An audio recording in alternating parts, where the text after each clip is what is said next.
Good evening and welcome to this event held by the Society of Labour Lawyers. My name is Jake Richards. I'm a barrister based in London and I'm a member of the Society of Labour Lawyers and the human rights group within that. This evening we are going to be hearing from four brilliant speakers with a unique perspective of one of the preeminent challenges for progressive politics, and that is how we defend and promote human rights in an era seemingly defined by populism and nationalism. Now, the Society of Labour Lawyers, we often have events which are quite technical on the law. Today, we're going to widen our perspective considerably, and we've got four speakers who have real insight into the political challenge that we face as human rights campaigners and advocates. So let me introduce those speakers. Firstly, we have Ben Rhodes. I'm delighted to have Ben here. I think he's speaking to us from Washington. Ben was a senior foreign policy advisor to President Barack Obama. He is now a preeminent political commentator and activist.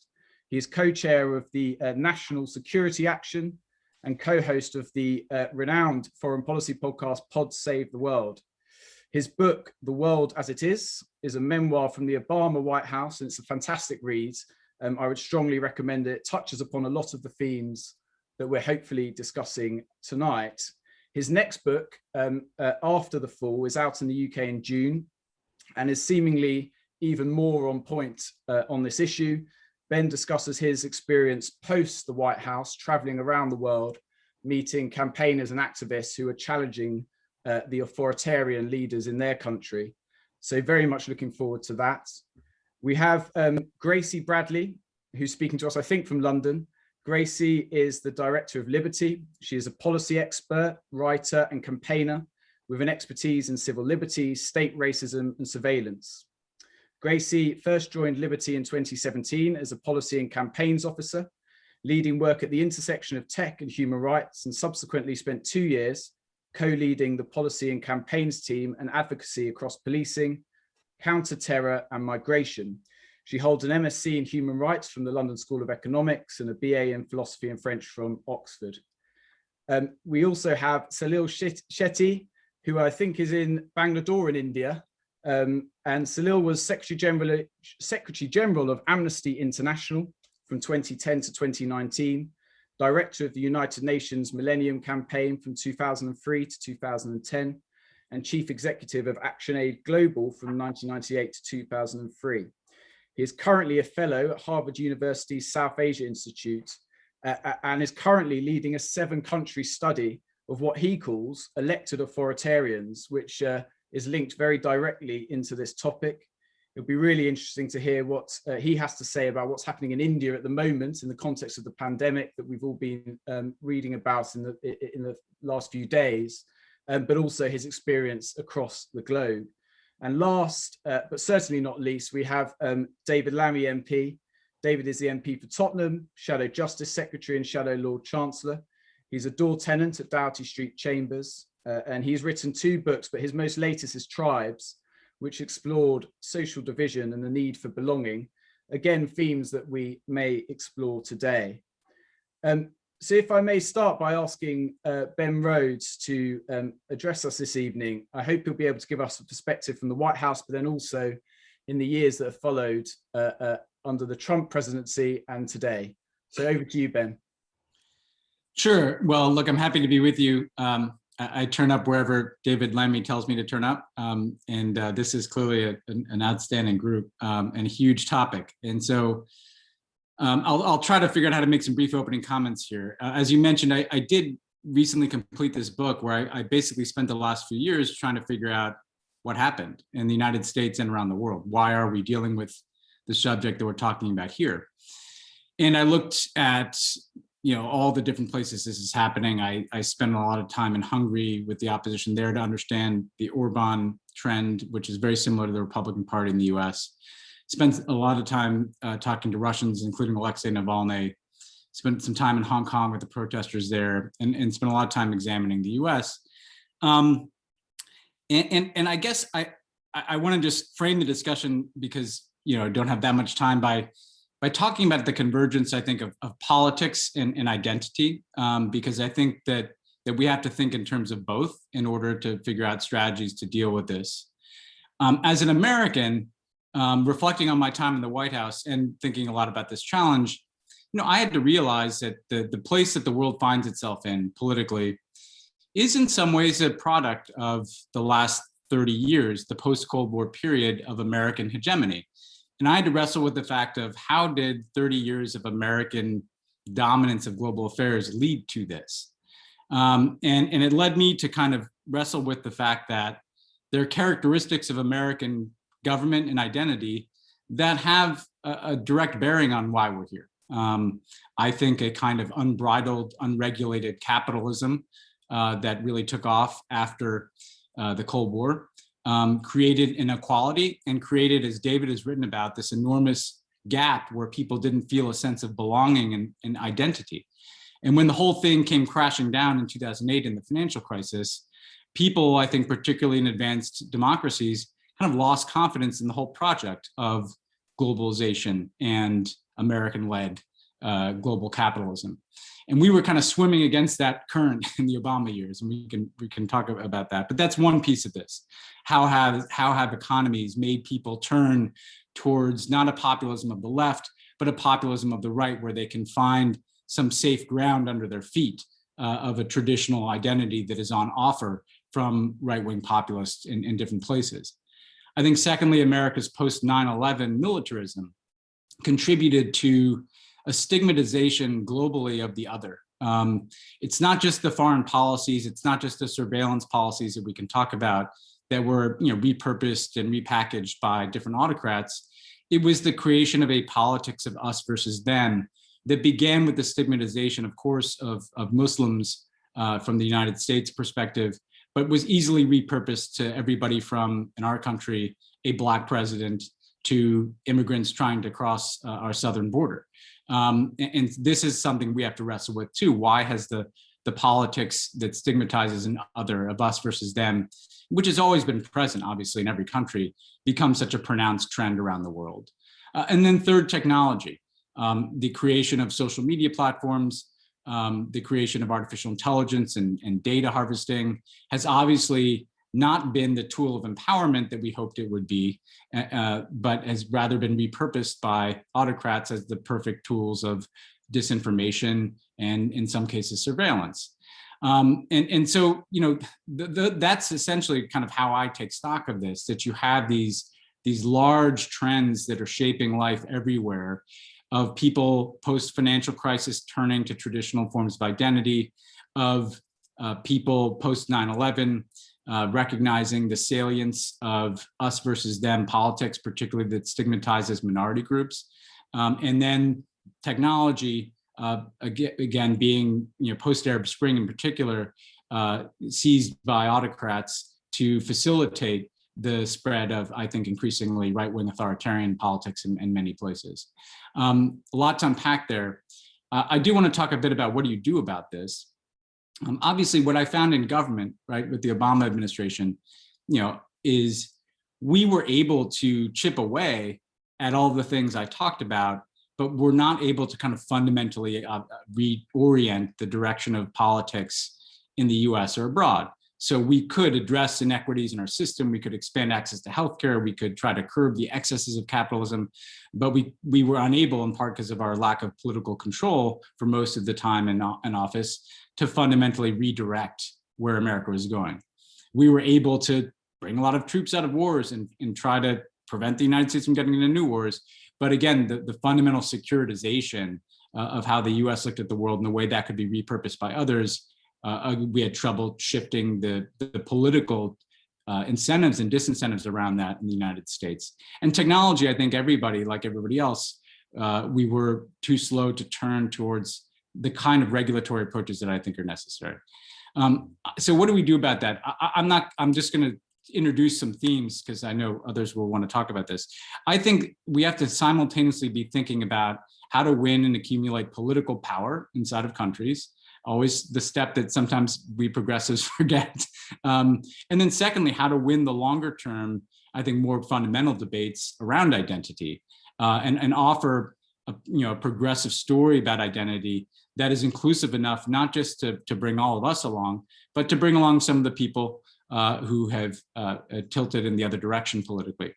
I think in the US, the one thing I want to highlight is where there's been progress in the US, significant progress in the last few years, and I was a part of a lot of this infrastructure building in the Trump years, is getting people to recognize, particularly younger people, that apathy and cynicism is the goal of autocrats, and that engagement and activism is the way that you have agency, and that you have to look at political power as not just the presidential election, but who is running for and winning city elections, state elections, local elections.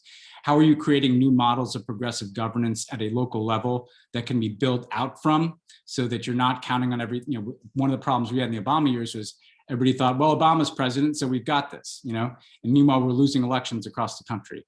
And so what's been good is that there's been a focus on building up from the local level, and there's been a focus on attacking the structural problems in our democracy, right? The denial of the voting, of the right to vote, particularly minority communities, the way in which congressional districts are drawn to favor the Republican Party, the flood of money in politics. People are attacking the wiring of democracy. And that, I think, is going to be necessary everywhere, because the right wing has been very focused on literally rigging the system, to quote our former president, to benefit them. And you see this in Hungary, you see this in the UK at times, you see this across the world. Obviously, you see it in India. Prime Minister Modi is very aggressively doing this. The point I want to make here, though, is that the folks who do this in the US, the people who work on voting rights, the people who work on redistricting, the people who work on money in politics, are alarmingly, in my view, not connected to the same people doing the same things in Europe, in India, in Brazil. And on the right, as someone who travels around the world, they're all connected. They share common sources of financing. They share common media platforms. They share common political consultants. Whereas we're all having to relearn the lesson of how to win elections and gain political power in our countries, they're sharing these lessons, they're sharing these platforms. In some cases, they're sharing data, they're sharing sources of financing. And so to me, the most important thing that we can do is figure out how to connect the, I think, very robust progressive movements that are gaining momentum in different parts of the world, so that we're fighting as coordinated a battle as the other side is on all of these things. And frankly, I'm very passionate about this. You mentioned National Security Action. My other co-chair is Jake Sullivan, who's now the National Security Advisor, so he's no longer a co-chair. I have a podcast. He got to be National Security Advisor, but I actually wanted to stay. I think that there have to be people working on this on the outside. And I won't talk about this, and David may talk about this.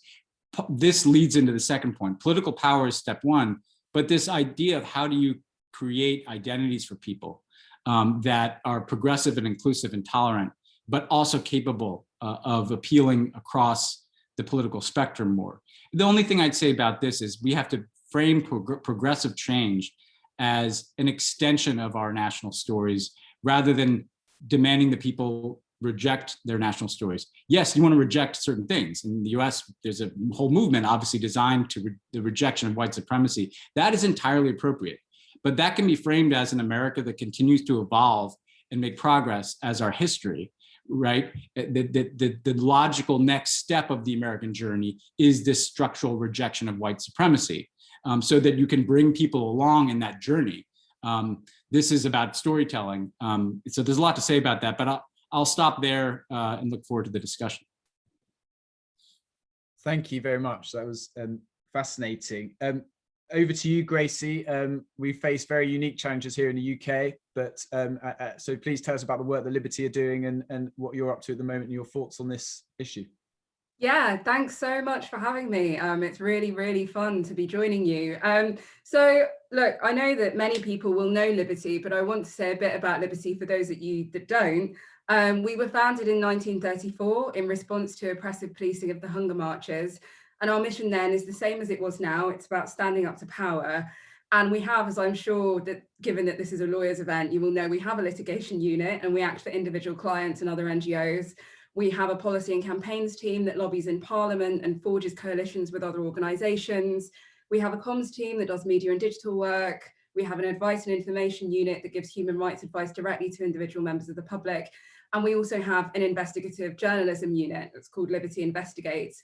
And we're pretty small. I think we're smaller than people think. We're just shy of 50 people. And we are a membership organisation, and we have 12,000 members. So if you don't do anything else after the talk this evening, then please do join us. I mean, in terms of my diagnosis, and obviously I have a very different perspective to Ben, having done sort of UK-based human rights advocacy for my whole career. The UK context right now, I think what we're seeing continuously is an attempt by nationalists to use marginalised groups as the explanation for their own marginalisation. I think we see that in the Seal report, and for the scarcity of public goods. We see that in the narrative around charging migrants for healthcare in the UK. And I also think we're seeing a long-running tendency for the actions or the perceived actions of a minority to be used as justification for undermining the rights and freedoms of everyone. And we see that really starkly in the current policing bill and the way it has been framed as a response to the beautiful Black Lives Matter movement that sprang up last summer, and also Extinction Rebellion. You know, and in the UK, we're seeing prison camps for refugees. We're seeing proposed expansions in stop and search. We've seen a pandemic response that has been characterised by significant over-reliance on policing and criminal punishment, as opposed to offering people support. And under this reinvigorated right-wing populism that we have here in the UK, we're also seeing a war on the accountability mechanisms that people use to hold the government and the state accountable. So we have plans to dilute our Human Rights Act, to potentially water down judicial review. We've seen legislation that attempts to insulate police spies and soldiers from prosecution. And of course, we're currently dealing with the police crackdown bill that, among other things, aims to extinguish our right to effectively protest. And Ben, I'm glad you picked up on the point about new technologies, because that's in the forefront of my mind as well. We have the growth of facial recognition, greater use of automated decisions, greater use of automated data sharing between government agencies and private agencies. And that isn't necessarily changing the logic of state and private interventions, but new technologies are transforming the scale and speed at which the state and other actors can make those interventions, to the detriment of marginalised communities and to the detriment of rights and freedoms more generally. So that's my kind of initial potted, relatively bleak diagnosis of where we are in the UK right now. In terms of possible ways forward, and here I'm really, you know, I'm speaking from the perspective of a human rights campaigner to other human rights campaigners in whatever institutions you might be embedded. I mean, I think one lesson that we need to learn is that it is not helpful or effective to abstract certain problems or new technologies or state practices from power dynamics in society as it exists now. I think there can be a tendency to try to take the view from nowhere and to start with a blank slate and to say, oh, facial recognition, what rights issues could that possibly raise? The sensible question is, on the ground of the state and the government that we have and the trajectory of things as they've been going over the last 20, 30 years, whatever time span you want, how is facial recognition going to insert itself? How's it going to be used in the service of existing aims? Because then you have a very different discussion. You know, you could talk about discrimination in the tech and what that does, you know, in terms of misrecognizing Black people, women, and so on. Or you could be asking yourself, well, look, we know that significant interactions with the police in the UK are racially disproportionate. How is facial recognition going to be used to that end? That's a different problem. It demands a different strategy. So I think we need to not take the view from nowhere. It's not always helpful. I also think that we need to look at what time frame we work to, because firefighting is what has got us to where we are, among other things. But as a movement, we need to do more than firefight. Yes, we have to hold back the imminent threats that come down the line, but we also need expansive, positive visions that look to the long term. And, you know, that's why, you know, at Liberty, we could firefight all the time. You know, that's all we could do. But this summer, we're choosing not to do that. We're choosing to engage with some of the calls made by Black Lives Matter last summer, so that we think about, what do people think community safety looks like? When you ask people, is there immediate answer policing, or are there other things that people are interested in? That's a long range thing. So we're trying to involve ourselves in more of those long range positive vision conversations. And we also try to think a lot about the movement ecosystem, because we don't campaign on everything. That's not our mandate, and we don't have the resources. But we think quite hard about what we can do to hold space open for the wider movement, even if we don't campaign on certain issues ourselves, which is why we're currently representing some legal observers challenging the behaviour of the Met Police recent Kill the Bill protests. I would add that I think, you know, speaking to my point earlier about positive vision, I think we need to widen the scope of available options on the table. I think sometimes, especially from a human rights perspective, it's very easy to get fixated on, is this thing okay from a human rights perspective? Vaccine passports, lockdown, is this thing in isolation okay? What do we think? And then we get stuck in false binaries. We get stuck thinking lockdown or no lockdown, vaccine passports or permanent lockdown. And we forget to explore the wider scope of possible policy options. And that's why Liberty wrote the Protect Everyone bill in response to the most recent vote on renewing the Coronavirus Act, because we were continuously being hit with, it's the Coronavirus Act or nothing. And we said, right, we will go away, we will write the alternative legislation, because that's the kind of imagination that we need right now. And I mean, I've got another couple of points, but I suppose I'll bring it to this. I think we also need to look at ourselves, and the news in the UK this week has really brought that home. Human rights institutions, we have to live our values. And I think a lot of institutions are maybe still having conversations that are purely about, you know, oh, but where's the pipeline? We need to do more for diversity. We need more internships. There needs to be better networking. And people aren't having the conversation about what experiences do people have when they enter our institutions. Because if we're a hostile environment for people who have lived through the oppressions that we aim to address, we can't possibly hope to succeed in our mission. So I think it's really important that we live our values and we go beyond just trying to incorporate more diverse people into the same structures. And finally, I would say that human rights organizations and institutions that have a lot of status, income, and technical expertise should be working hard to foster genuinely reciprocal relationships with grassroots organizations and to make sure that we leave room and open up space for them to flourish. And, you know, that's why Liberty has been partnering with frontline homelessness organizations to produce Know Your Rights materials for homeless people. We teamed up with lots of frontline migrants' rights groups to produce the Hostile Environment Guide, which was a kind of activist's guide. We've been producing bus cards on protest rights in the context of the pandemic. And I think in doing that work with the grassroots, we do have to accept that there are visions for social justice that exceed a human rights legal analysis, and that's fine. And we need to find ways to collaborate and be mutually supportive where our objectives converge. And I think we don't always do that well, and we could do that better. So in summary, in the UK context at least, you know, the attacks on accountability mechanisms have come because our accountability mechanisms are effective. And I think that that's cause for hope. It's because collectively we are powerful that the government is trying to shut us down and to stop us protesting and taking it to court and so on. And when I look at all of the people who've mobilized in the UK over the last few years and who continue to do so in the face of what seem like insurmountable odds, that's where I think hope lies. It's in the wider movement, and those of us that are in institutions have to go out and build the solidarity with the wider movement. And I'll leave it there. Thank you. Thank you very much, Gracie. Just before I move on, for everyone watching at home, there is a Q&A function at the bottom. So if you've got any questions for any of the speakers, or indeed all of them, do just type it in there. Sunil, over to you. Obviously, we've been reading about the situation in India, Prime Minister Modi's response to the pandemic, which I'm sure you have strong views about, but also your work across the globe. So over to you. Thank you, Jake. I hope you're all able to hear me. I just want to clarify that I don't have kind of psychedelic stroboscope lighting in the background for fun. It's just because we have a power, the transformers blown. So I'm actually speaking with my phone light on. So sorry if some other lights come on and off.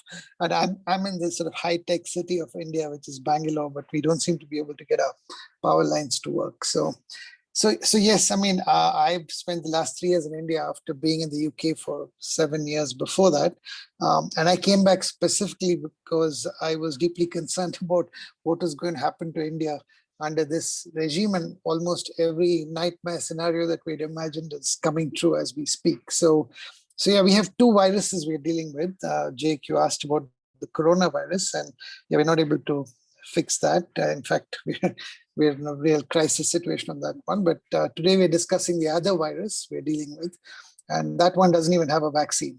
And it's a toxic combination that they have released into India. It's not come from Wuhan or the United States. Ben, you can be relieved that this virus we have in India, I don't think we can credit the US with for introducing it. It's a very endogenous, homegrown. So some kind of a toxic combination of Hindu religious fundamentalism and sort of jingoistic nationalism. And the consequence of that in the last 7 years is that pretty much all the democratic institutions' values have been compromised. There's almost no independent institutions left, whether it's a media, judiciary, civil society. There's a kind of, a vicious attack on human rights defenders. A lot of our friends and comrades, so to speak, are in jail as we speak, and they have brought in some of the most draconian legislation in the world to make sure that people are locked up. So it's you're guilty until pronounced, innocent. So that's where we are, and that in a sense is what triggered me to kind of get onto the 7-country study which Jake mentioned at the outset. So we're looking at 7 countries, which is the obvious one. So we in the global north, we're looking at US and Hungary, but my interest was more in the global south. So we're looking more at Brazil, Philippines, India, Kenya, and Turkey, which is kind of somewhere in between. And there's been a lot of work, academic work. This has come out of some of my fellowship work at Harvard in the last 2 years. There is a lot of political science academic work on democratic backsliding and institutions being compromised, etc. But I didn't find that much on the resistance as to who is fighting these elected authoritarians and what's working and what's not working. So we are very much focused on that question as to who is the resistance? Are there some patterns and trends? Do they want to work together? Ben, to your question, we are asking that question systematically as to, how do we come together and share lessons? It looks like the Steve Bannons and others have done a great job on the other side.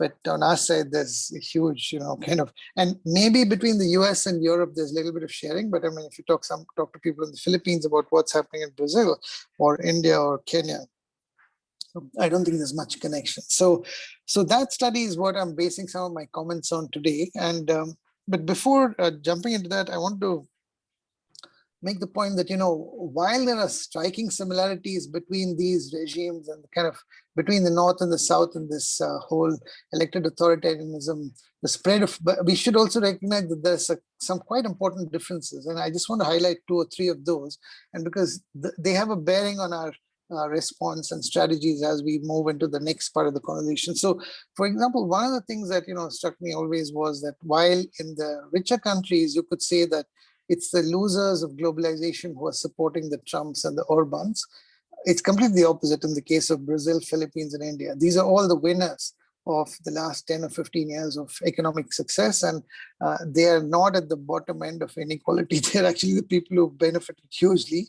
So these are mostly highly educated people who are supporting. And so my family, my friends, so every household is now polarized. Every batchmate, classmates, WhatsApp group is arguing. So you have huge support within the most elite people in this country for the kind of Modi regime. And I think it's the same with, deeply divided in Brazil and Philippines and Kenya. So I think we should recognize that. Also the youth demographic factor, generally you'd say that young people in the UK would not support Brexit. And, similarly, of course, one can't generalize these things, but broadly speaking, you say that there's a kind of demographic fault line. But in the case of India and Brazil and Philippines, etc., we find that youth are actively supporting, and so that does touch on the identity point, which Ben made, and I'm sure we'll come back to it. On the media side, we should also acknowledge that in the developing world, particularly whereas in the rich countries, the media, you have at least some extent, some independent media left, but in the global south, the independent media is almost silenced. In India, it's almost impossible now to find a television station or a newspaper, or even so the only independent media you have to go hunting for is in kind of web portals, which is read by nobody except ourselves, kind of echo chamber web portals.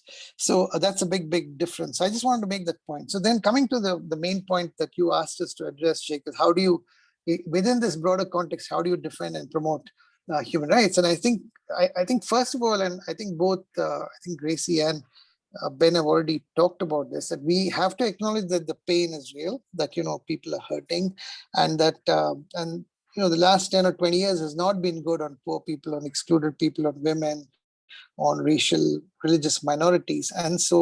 And these leaders and regimes are playing on that. So dismissing the fact that there's a problem is not helpful. So we may not agree with their solutions, but I think we have to make common cause with acknowledging the problem. And I think we also have to acknowledge that these progressive governments, which have been in power for the last 20 years, did not do a lot of things. Ben mentioned, this whole securitization issue. For sure, national security was put as a higher order, kind of priority than supporting marginalized groups. And then, building the base. I mean, I think no progressive party or politician or government, when in power, spend time to build the base of support, keeping a long-term view. So, and we are paying the price for that, I think, in many countries now. And so many of these governments were too eager to show how centrist they are and how much they're in the center. And that's, and that's created a huge space for these. I hesitate to call, for example, the Modi government as right-wing, because I don't think they're either left-wing or right-wing. I think they just hate-wing. They just depend on and creating fear and this otherizing process. So I think that I just wanted to say that the dangers, the anger is real, and I think we have to find solutions, even if it's not exactly what they're proposing. So I think the way in which you go about it is very, very crucial. And we tried to have this conversation when I was in Amnesty as well, that you don't go all guns blazing into the so-called persuadable middle by, giving your political correctness of what you think is, the right answer. I think there's a big problem doing that. So we have to be able to understand where they are and, relate to them on that basis. And this often we know is not dealt from the head. A lot of it is from the heart. And that's where the storytelling and the emotional quotient becomes very, very important. And so we tend to think that, no, it should be kind of fact-based. We go with reason and evidence, and we lose that battle. I'm not suggesting that we have to make up stories like the other side does, but I think we have to learn to talk in the way that, people can relate to and can come behind us. And I think the traditional human rights work and has, in the current context, I think has very serious limitations, which is a kind of legalistic human rights work, because it's not a legal, certainly in a country like India and in many of these developing countries, there's serious doubts about the independence of the judiciary, and they have completely changed the laws itself. So I think if you take a legal route, purely a legal route, you're going to have very serious doubts about success there. And I think the last 1 or 2 points is on the media. I think both of you touched on the media issue. But I think we have so grossly neglected media and social media that I think it's just something which we're paying a huge price for. I think it's already been touched on. The last point is on coalitions, and Gracie touched on this as well. And I'm talking about coalitions both within the political opposition, the opposition parties coming together, and this is a big problem in so many countries, and in terms of the civil society actors coming together. So between one is within opposition, within civil society, and then there's a whole, I don't know how it is, I think in the North it's less of an issue, but in certainly India, the first thing that civil society organizations will be very proud about is to say that they are not political. I think that time is over. I think we've paid a price for not being political. Of course, you can say you don't have a electoral preference or a political party preference, but even that I think is now, in our context today, and it's a very deeply divided question, because you wouldn't want to support the Congress in India because they have such a dubious past. But I think we should be able to openly say that we are against, this kind of politics, which is polarizing and dividing our society. So I think, let me stop there. I think I don't know if I kind of covered, give a sense of where I'm coming from. Thank you. Thank you. That was excellent. Thank you. Really helpful. David, over to you. We've heard from activists, policy advisors, campaigners, and we haven't heard from politicians. So what are your thoughts as someone on the I political probably front line? I ought to declare an interest, because Gracie's a great political and professional ally. I've known Salil for 20 years and Ben for 15. So this is a very cozy club. And the nature and erudite nature of the conversation is hugely refreshing, frankly. And it goes to Ben's point that we have to act globally at a point in which we are being pushed by the right, by the national populists, into these sort of siloed, narrowed places. And it's been very helpful for me to get the breadth of understanding just in this short conversation. And I suppose it's to say, underlying the themes, it's to understand, just on a human rights perspective, let me just start a bit narrow, that one of the challenges we have here in the UK, and it exists in lots of parts of the developed world, is the way that human rights has been pushed back to a concern of those who are university educated and to kind of a liberal elite that exists in cities. Part of that, I think, is the failure, really, certainly in the context of the UK, to make the case for economic and social human rights.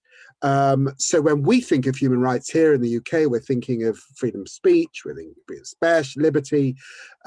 We're not thinking of food, of education, of health, of hunger. That's a challenge, because it means that the global context of this discussion becomes hugely problematic. My own view, and obviously I'm coming from a particular political perspective that I suspect is shared in this cozy club on the left of the political spectrum, is that there are two big engines of the world in the 20th century.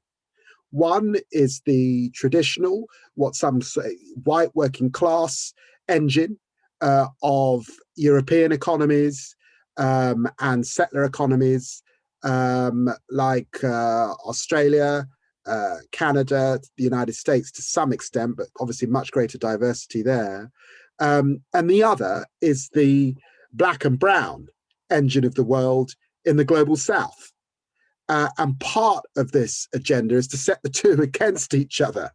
And so in these big issues that we tend to be concerned about on immigration, you're setting the two against each other, whether it's Fortress Europe or Fortress United States of America. And even the Democrats are getting caught up now in some of the blowback from Trump launching this immigration attack that usually are associated with Europe. And we now see as part of an ethno-nationalistic discussion, whether it's in India, whether it's in the UK, or whether it's in the United States.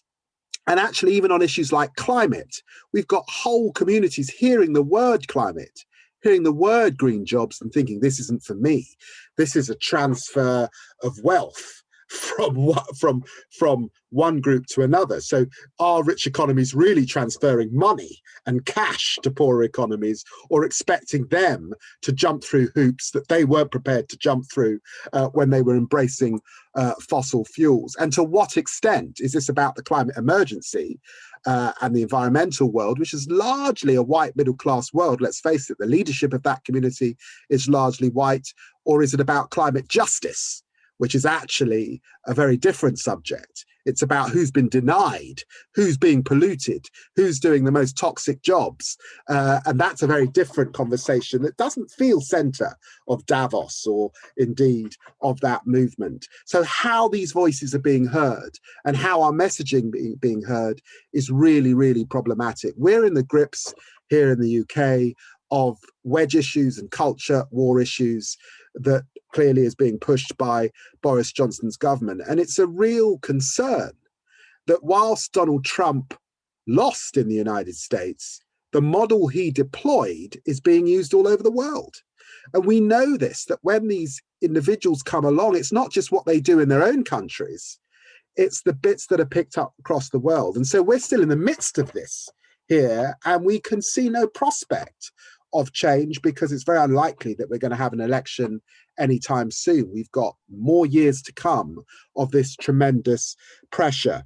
Let me just touch on, I think, some key issues that underpin this that I talked about in my book that have come up in this conversation. We do have to do something about the regulation of social media.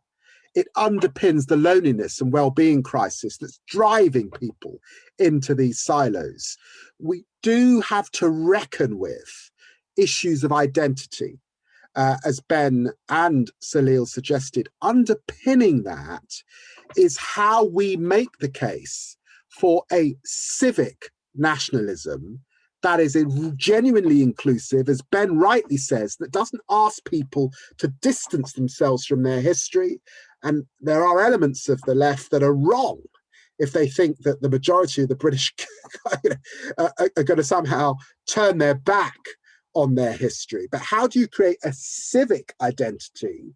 And I had a conversation a couple of weeks ago about whether I was English or not. That was part of that debate, that's as inclusive as possible, so that we don't allow the ethnic nationalists to own the whole terrain. And I guess the other side of this is what some of the focus group work that we do on human rights is telling us. And that's telling us three things. One, we have to be values-led. Progressives can be terrible about jargon and metrics and language that does not convey values, bizarrely. And we have to be values-led in the way that we talk and discuss to persuade people to follow us on that journey. We have to tell stories about our country, stories about who we are. One of the, and I can pay tribute to Ben here because, I know he started with Barack Obama as, frankly, one of them, the two of them together were some of the best storytellers of this first part of this century. A story of inclusivity that many Americans who started off suspicious of this guy with a funny name were able to join into. And we've got to get better, much better, at telling stories about who we are so that people can be part of that journey. And we've also got to widen the us. We've got to widen the us when we talk about the them and the us.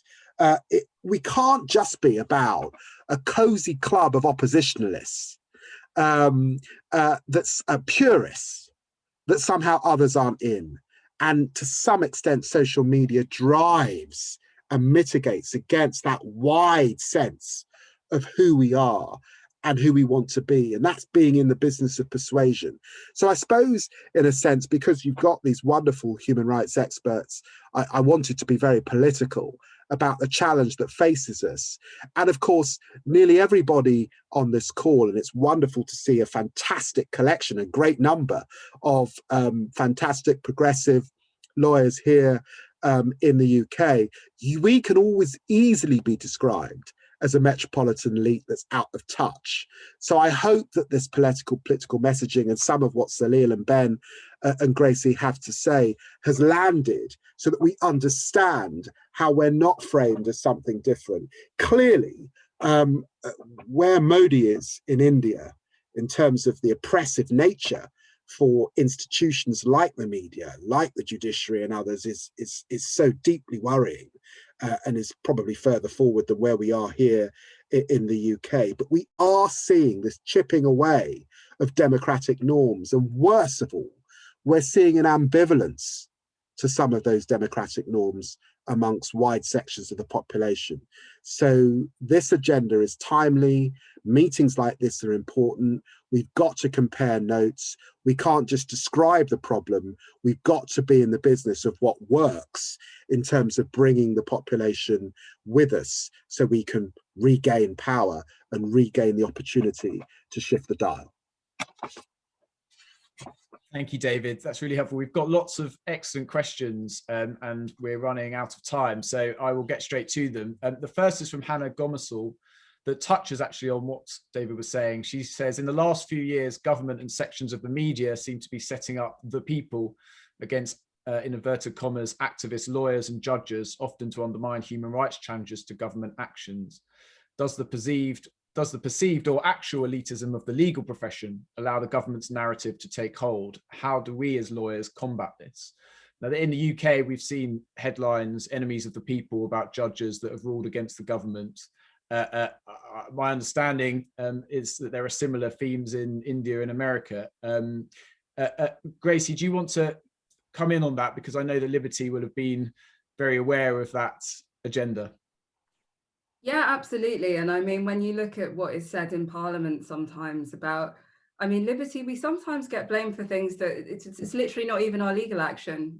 You know, we had someone saying, and Liberty and the glitterati, but it wasn't our case. But I mean, there we go. It's perceived as a Liberty case. It is what it is. But I think this is a really interesting question. And it's something that actually, you know, we're quite acutely aware of, and we're working with a lot of other organizations in the sector as we campaign to defend judicial review. And I mean, language was one of the first things that if you come out and you're like, save judicial review, people are like, what? So one of the things that we've been having to do, and it's good, is actually explain what it does, what it is, but crucially, who uses it. I think we've, you know, people, I was younger when people were campaigning to defend the Human Rights Act first time round, but I think people have really learned that actually lawyers aren't necessarily the best spokespeople for legal processes and accountability mechanisms. I think that's it's been an easier lesson for those of us in institutions to learn than maybe people who are out there on their own with their own practices and stuff.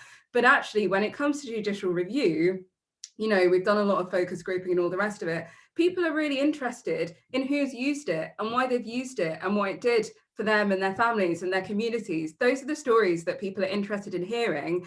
And what that means for us is that we have to do the work to make it safe for people to tell those stories about how they've held power to account. And I mean, it gets quite, it's really important and difficult interpersonal work, actually, because you have to build the relationships with people. And you also have to get the media to understand. You know, I used to work at an organization with torture survivors. We would just get called up. Do you have a torture survivor who can be on Newsnight tonight at 10? Well, you know, so there's an awful lot of work that you have to do in relationship building that you have to do to be able to tell these stories well. But I think ultimately we have learned that we are not always the best spokespeople for our issues because of how we're perceived. And we can do the long range work of making really clear, actually, Liberty is an organisation that's made up of its members, and its members are really diverse and interesting and from all over the country. But until we've done that work and told that story better, we know that actually there are other people that we can support to take the spotlight. So I think that that's quite important. But I mean, I think that there are some optics that could have done with a bit more thought. You know, when we think about going out on demonstrations in wigs and stuff like that, I understand it, but I'm also, and I say this as a non-lawyer, right? I'm just like, who's that for? Who are you speaking to? So yeah, it's a really good question. Yeah. Thank you. And Ben, you worked for a Harvard-educated lawyer with, as David said, a funny name, who then went and won 2 presidential elections in America. I mean, how did you and the Obama campaign deal with accusations of being part of an elite, someone disconnected from a lot of communities in America who then went on to vote for Obama? Well, I think there are a couple of things, and they tie directly to what David was saying about storytelling. The first thing that Barack Obama was very good at in 2007 and 8, when he was putting together his campaign, is if you look at the veins, if you will, of American progressive politics, often, you know, they're segmented. So Barack Obama comes out of the civil rights movement. You know, that's the DNA of who he is. He was a community organizer and then a civil rights attorney. But what he was able to do, and if you look at all those speeches, right, is that the progressive argument he was making was the overlapping concerns of the labor movement, the civil rights movement, the women's rights movement, that you break down the walls between the different aspects of progressive politics in the United States to enlarge your movement.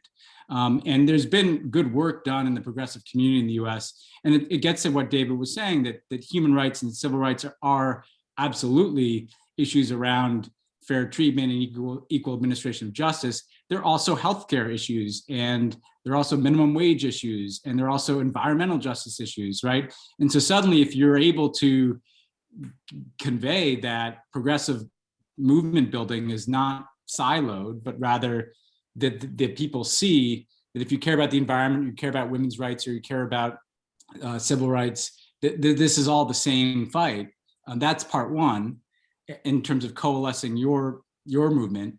And then expanding that, you know, he was able to tell a story. And America's a pretty unique nation because we are made up of people from everywhere, and because our national identity is tied up with a set of founding documents and less so an ethnic group, although obviously the Trump strain would say it's an ethno-nationalist country, it's a white Christian country. But he was basically able to say, look, you know, the story of America is the gradual expansion of rights and opportunity to more and more people.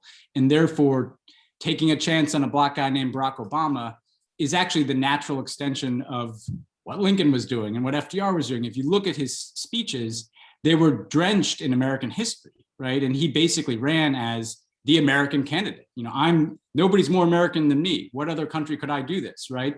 And it was interesting. It was a way to make a white working class voter in the upper Midwest not only feel like they were a part of this, but that they were proud to be a part of this, that this is a part of their journey. And people who might have grown up going to segregated schools or grown up with the wrong kind of attitudes about issues like race felt proud of their Americanness in supporting Obama. And so I think a story that is both inclusive within progressive politics, and then if you're certainly trying to win political power, a story that can be inclusive of people who aren't progressives, right, is how he dealt with that. They still called him an elitist. They called him all these things, but it never stuck to him enough to bring him down. It was stuck enough to kind of target other Democrats, but that's because he was telling a story that you know, I think some other Democrats weren't. But if you look at our progressive movement now, despite Trump, you know, it's never been healthier in my lifetime, the progressive movement in the US, because we've broken down the walls between the different aspects of the progressive movement. Thank you. We've got a number of questions about different aspects of the media from Tom Calaby, Ben Grasda, who's doing a master's in conflict studies, written a very long, detailed question that I won't have time to read out. But Salil, from your study of the 7 elected authoritarians, the use of the media, both traditional and then, of course, social media, I mean, how important is that? And how do we as progressives learn from them and indeed take them on in that sphere? No, I think it's absolutely central. Each of these places, they have managed to convert what was a parliamentary style democracy into a presidential style democracy. So now we are dealing with individuals, you know, so like in the case of Modi, obviously, which is the one that comes to easily to mind.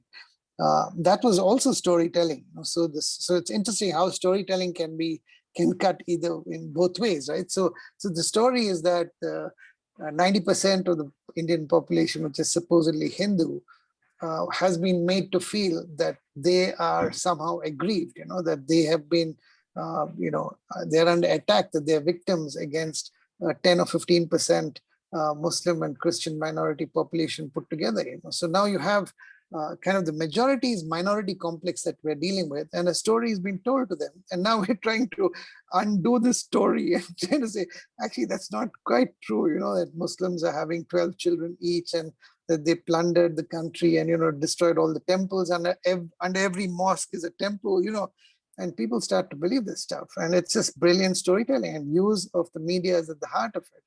And, you know, so our response has been to get our facts right when they're just telling lies. You know?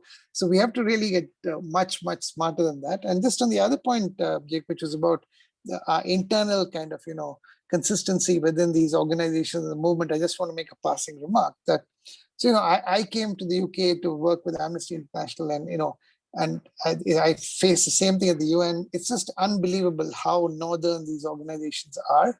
I mean, the first thing that strikes you is that they're supposed to be global organizations.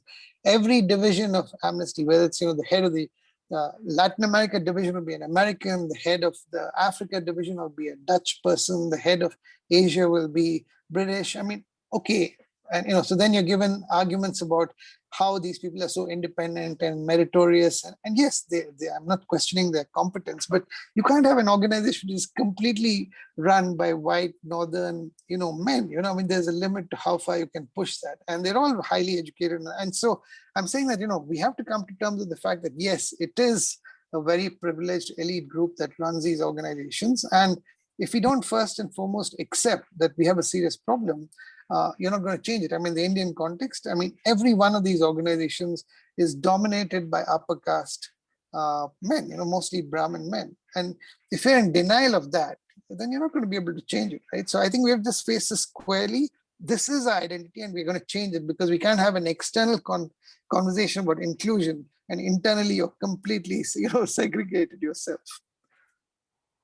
Thank you. We've got a great question from Clive Baldwin, who says he completely agrees with you, David. That's always nice to hear. We need to make economic and social rights like food, housing, the first things people think when they think of human rights. But how do we go about doing that when they've been ignored in the UK for so long? And we know that human rights is often seen negatively by people. Human rights lawyers are seen as disruptors, part of a London elite. How do we change that narrative, David? Well, I think there are profound problems in the global human rights movement, and I think we've missed some tricks here. I don't think we're aggressive enough. I don't think we're challenging. For my taste, even organizations like Amnesty are not getting into the fight with the likes of people like Trump in the way that they need to. It's interesting that in Scotland they are exploring economic and social rights. I'm not making an announcement here on behalf of the Labour Party. I probably have to consult before I do that. But you can see that where I'm coming from, at least in relation to the discussion, which I think is fundamental. If we're to win back the hearts and minds of working people, and that's the sort of seriousness of the point that I'd want to make. Great. And finally, we've heard from the outset from Ben, and it's been a motif across all of your really helpful contributions about how we turn this into a global movement. The right are so effective at learning lessons, at building connections, Bannon being the obvious example who we see popping up around the world at various conferences and events. How do we as progressive begin doing that? And if I could ask each of you to very briefly comment on that, because we're running out of time, and I'll start with you, Gracie. Sure. Yeah, building global questions to end with. Yeah, I mean, I'm actually just thinking about the discussion that's preceded, and David, what you said has put me in mind of something by the writer and photographer Teju Cole, who says, "I reject the poverty of a narrowly defined we," which I think very much encapsulates what you've been saying. Look, I mean, I have some reservations about the nation as the container of this kind of solidarity and identity that we want to forge. Definitely community, society. I think having done a lot of work that focuses on the violence produced by bordering, I'm a little bit wary about nation. But I mean, in terms of building a global movement, well, it's not all the same lessons, but it's what I said about how we build coalitions in the UK. We need to map those lessons out. And I think that means relationships of genuine reciprocity, acknowledging where we may not share the entire vision of justice that another group does, but seeing where our interests converge and respecting them. And I think we need an accurate and an explicit political analysis of what the problems are. And I mean, sorry, I'm still thinking about this thing around the white working class. I mean, Gaminda Bamba is an academic who's done some really interesting work around Trump and Brexit and the white working class. And, she's had a look at some of the numbers, and, she does talk about the fact that with both of these movements, you're looking at a coalition of white people from every social class. So I also think that it's not enough to kind of just think, oh, there's some poor white people who are being sold a bit of a lie and we can tell them a better story. There's something much bigger going on here. I think, we have to be a bit savvier than that. So no, I'm not answering your question. I'm sharing my reflections on the discussion that's gone before, because actually I think that's more interesting. So I'll leave it there. Thank you. Thank you. Ben, what about you? Are you going to answer my question? Essentially, how do we do this? How do we make some progress? Look, I mean, some of this is just being methodical and trying, and there has been, I think, decent work done between the US and Europe in creating networks of progressive politicians, members of parliament, to share lessons learned about what's working where they are. I'd like to see some structure put around that. One of the things that I've done in the US that I think can be done globally is, if you look at the progressive donor community in this country, if you look at the amount of money that is put into democratic political campaigns, that if you took that and put it into media platforms, if you took that and put it into like sharing of, this kind of sharing of models that have worked in different places, if you even had a kind of ability to take a lesson from a successful campaign and then apply it to a future one, that's what the right does. They're methodical in terms of like, okay, we need some people to buy up some media in Central and Eastern Europe and turn it into right-wing media, and they do it, right? And so some of this is going to have to be the directing and channeling of resources to support progressive political movements globally. I think there's another piece of this, though, that I want to speak to quickly, which is media. Obviously, I agree with David on the necessity of social media regulation, and the US and Europe can do this, because if the US and Europe start introducing liability and responsibility on social media platforms, I think it'll have a positive impact. Some of this is just investment in progressive media. Another is just storytelling. There's an explosion of content, to use the American term now, film, documentary, scripted television, that does not have political themes. And I think that we have to see that there's such a threat to progressive values globally that anybody who's a creator needs to be more politically aware. In my tiny little way with my podcast, right? If I can take Rana Ayub from India and put her on that podcast and tell her story, that's a large progressive audience here in the United States. We have like 1 million downloads of our podcast, who are now like, wait a second, what's happening in India? And I think we need to be telling each other stories, right?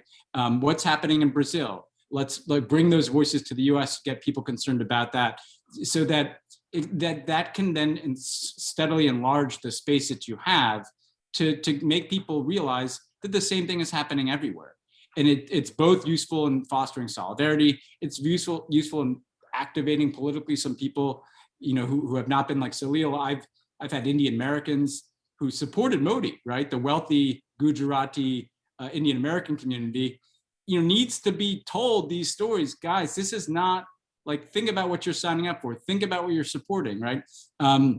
So I'd like to see it be in the political space, like I talked about, in terms of media and political consultants and political strategy and organizing, but also in that kind of entertainment and literary space too, like an infusion of a sense that we're not just telling these small stories in our small corners of the world, that there has to be a kind of a global awareness and recognition of the fact that, hey, the same kind of, there's different flavor everywhere, but we're dealing with the same fight everywhere. And in that way, you enlarge, because progressives often drive culture, right?